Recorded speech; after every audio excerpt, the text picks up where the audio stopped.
Hey, what's going on, true believers?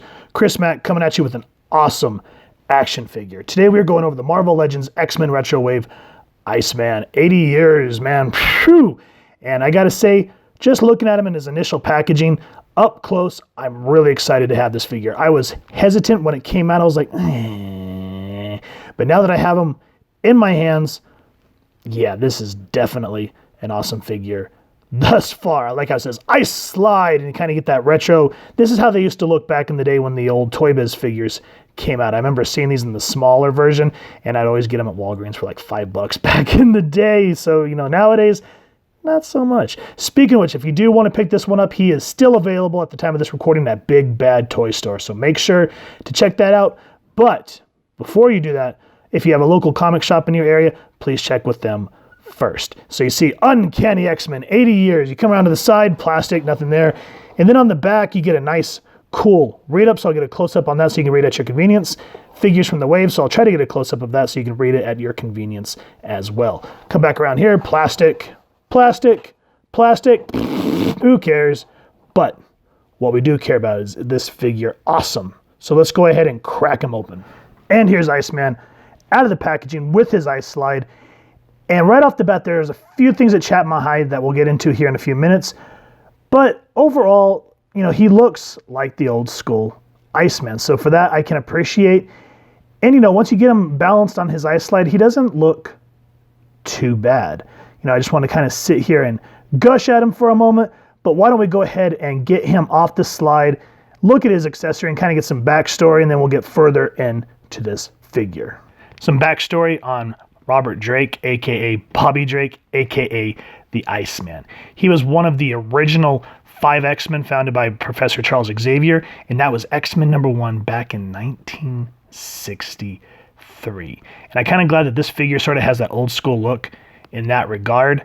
Now, when Len Wein rolled out Giant Size X-Men #1 back in, what was it, February of 1975, the 5 original X-Men, well, minus Cyclops, left the team. And we didn't really hear a whole lot from the rest of our original Merry Mutants, but that changes when Beast, Angel, and Iceman here join the Defenders in issue 125, and that was the New Defenders. And what was good about that series is it brought our original X-Men back into the fold, and that's how Bob Lawton was able to set up X-Factor #1 in February of 1986, and that's how Marvel brought in the original 5 X-Men back into the Marvel universe.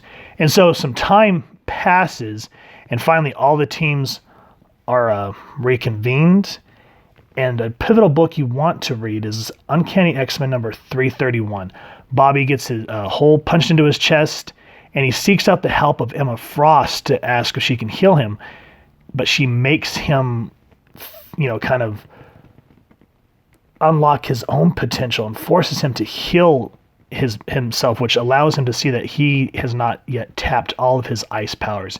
And after that issue, you start to see some crazy things that Bobby is able to do. So that's what I like, is how he kind of evolved in that regard. And that's why he's still one of my favorite X-Men. Now, some other kind of alternate universe versions that I really enjoy was the Age of Apocalypse one, because the way they drew him in that series was really awesome. So make sure to check out Amazing X-Men, because that's where he appeared in the Age of Apocalypse. But I hate that later down the road in Astonishing X-Men, they turned him, the AOA Iceman, into a villain. So it was just kind of like, oh, come on, not cool. So that's kind of a quick backstory on our Omega level mutant here. Now let's check out the only accessory that he does come with, which is this teeny tiny, I cannot get a focus on this thing, this teeny tiny ice slide. Now, it's kind of cool. I mean, it's weird that they made this more blue than Bobby. So you can see here the different tints. That's not cool. So let me get back into focus. Sorry, folks, this thing is just killing me. Let me kill one of my lights, because that is... Let me see if I can get a focus now. There you go. So it's kind of a neat idea, but I mean, just look at how teeny this thing is. I mean, even the original ToyBiz one that came out back in the day was larger than this.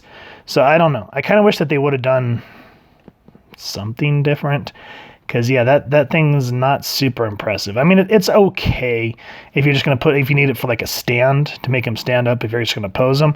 But like photography reasons, it's just, I don't know. I'm not thrilled with it nonetheless, but I like the figure. So speaking of the figure, now that we've kind of looked at, this thing has a nice blue paint, which I wish they would have added to this character. Now segueing, I used a fancy word there. As you can see, this Bobby is super, super gray. So it reminds me of the Silver Surfer in that regard. And he shimmers a little bit too, which doesn't make me think of ice. It makes me think of diamonds, like like an Emma Frost type thing or whatnot. But I do like the eyes. I'm glad that they kind of gave him sort of the black rings. That way so you can kind of at least see where his eyes are. You can see the facial expressions. And I've seen this on other reviewers, but where you can kind of see that line down his face, it's kind of like, well, why? Why would you do that? You know what I mean? That's frustrating. But c'est la vie. It's not too noticeable if you don't think about it. But as you can see, there's this whole body. Silver. Nothing else, no distinguishings. They really should have put some dry brush paint into it. I'm glad that you can at least see where his boot's supposed to be, so when he turns back human, you can kind of see what clothes he's wearing. But one of the redeeming factors in terms of the paint apps that I like is this belt.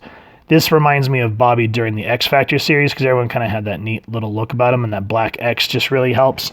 So that, honestly, is it. I mean, you can see the muscle articulation, wow, I've not had enough coffee. The muscle anatomy, so that's kind of cool. At least shows that he's a buff little dude. And I'm glad you can see his ears, so it's, not like it's just a round head and you can see his nose. But yeah, the paint app's kind of boring, but still, I really like this figure, so let's get further into it. Now for articulation, before we get into it, one thing that I do want to stress is whenever you buy a new figure, I highly recommend warming it up first, whether it be with a hair dryer, warm water, or as what I use is a space heater. And you don't want to leave them in there forever because they will melt, but just enough to kind of get them a little pliable. And when they're pliable, that's when you start kind of moving the articulation around ever so careful, because you don't want to just start going, "Wah!" because it will rip and break. But what it does is it loosens up the joints so that once they dry, he's nice and posable. And I'll get to that here in a second on why I highly stress that. So let's go and start with the head. He can look down and kind of got that double neck hinge there, so he can look down nice and far. Same thing there. That's what I like, is when you can get that range of motion. That works a lot. And then of course you got some attitude in the head, so you can be like, "Nah, what's up?" And then turn that way. Arms spin 360. Arms can go out that much, and then of course if you spin it like that, so you gotta get that nice range of motion there. Now he is on a butterfly joint, and this is what I was talking about, warming your figure up. So you can see where the butterfly joint is here. When I first got him, I could not do anything. It was just locked. And I had a funny feeling if I would have used too much force, I would have shattered this. So that's when I put it on the space heater and let it sit there. And now you can get that range of motion on the butterfly joint. So that's why I say please warm it up, because you don't want to break your figures. So yeah, that butterfly joint really helps, again, with the range of motion there. He does have double jointed elbows, hand spin 360, and go up that much and down that much, so you get good articulation on the hands. Waist spin, you can go 360, but like I said, I don't like to spin them because I'm always afraid of busting them. Legs about that far, feet that far out. And then because of this butt cover, as you can see there, he can go probably about that far that way. So not too bad. Double jointed knees. He does have an upper thigh cut. And he does have a boot cut, which is like, thank God for that. And then up and down on the feet that much. And of course, ankle pivots. So a very well articulated figure. But as I said, please warm your figure up first. Oh, you know what I forgot? You guys are going to make fun of me. I forgot about the ab crunch. Look at that. Boom. That is such a nice range. So yeah, now we're done with the articulation. So again, that's why I stress warm your figures up, because if not, you run the risk of busting them, and that's just, you're going to have a bad time. For comparisons, here's our Iceman next to the Juggernaut Build-A-Figure Wave Iceman. the Love Triangle 3-pack Jean Grey, the Warlock Build-A-Figure Wave Cyclops, and the Caliban Build-A-Figure Wave Beast. And as you can see, he looks great among his teammates. Now, in terms of Iceman, I definitely prefer this one because he has the blue look. He looks more icy compared to this one. But even though I don't like the silver that they did for this, I wish they would have put more of a blue hue. I am thankful that I have two variations, one that has a more modern look and one that kind of has a more old school look. Now, talking about these two, see how this Bobby came with an open hand?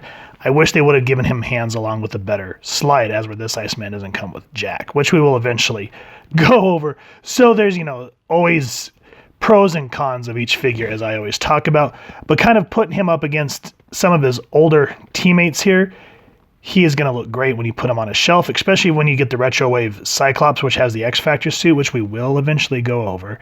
That's going to look awesome. But, this is me saying what I think is awesome. I want to know what you guys think is awesome down in the comments below. Overall, I think this Iceman is an absolutely awesome figure. Yeah, the only real gripe I have is the paint apps. I kind of wish that they would have made it more blue. As you can see, this ice slide here that me and the Mrs. made in the Ice Blast, that would have been a heck of a lot better because the silver, it honestly reminds me too much of the Silver Surfer. So that's probably my only gripe, but it's really cool to have a retro version because he kind of, in a sense, looks like his old school Jack Kirby Stan Lee days, minus the boots and whatnot, and the kind of more frosty look. And it also kind of reminds me of the X Factor era. So that's kind of neat that it has that sort of, cool look about it. And I love the belt with the X on it. That just really, to me, just really makes it pop because Bobby always had an X-Men belt. So very cool stuff. So I'd probably give this a 7 out of 10 just because the paint apps are too silver. And yeah, that just kind of kills it. But nonetheless, if you're a fan of the X-Men like I am, this is one you definitely want in your collection. Speaking of, if you do want it, please first and foremost support your local comic shop and see if you can find one. And if not, then you can check out the places we talked about earlier in the review. And if you've enjoyed this review, we really would appreciate if you take a moment to hit like, share, and subscribe. Helps the club channel more than you could possibly know. And if you wouldn't mind hitting that fancy little X bell next to subscribe, that way as we continue to upload content, you guys will get notified. You can come to the channel, and we love to talk with y'all and hear your thoughts down in the comments below or on our social media pages, which I'll make sure to leave the links down in the description. So with all that said, thank you so much for stopping by. I hope y'all continue to have an absolutely amazing day reading, and happy hunting, true believers.